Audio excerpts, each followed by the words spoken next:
Mobile. চায়নাকে জিজ্ঞেস করেন Facebook নিষিদ্ধ, উত্তর কোরিয়াকে প্রশ্ন করেন ফেসবুক ইউজ করলে ব্রাশ ফায়ার।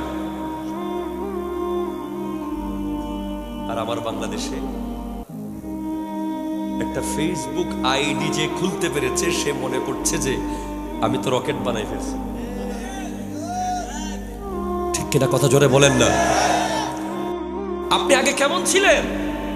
আগে আপনি কোথাও বেড়াতে গেলে জায়নামাজ খুঁজতেন, আপনি পশ্চিম কোন দিকে জিজ্ঞেস করতেন, তসবিটা কোন জায়গায় জিজ্ঞেস করতেন, উজুখানা কোথায় জিজ্ঞেস করতেন।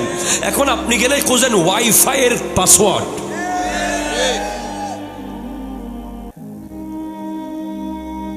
এখন আপনি খোঁজেন যে আইফোনের চার্জার। এখন আপনি খুঁজেন টাইপ সি আছে না টাইপ ডি আছে না বি আছে। যার ঘরে ওয়াইফাই নাই আপনি মনে করছেন সে তো খ্যাত, সে আনস্মার্ট, সে আনশাইন, সে প্রিমিটিভ। অথচ এই ওয়াইফাই মানুষের বাচ্চা জন্ম দেওয়ার ক্ষমতাকে প্রতিদিন যে শেষ করে দিচ্ছে এটা তো আপনি জানেন না।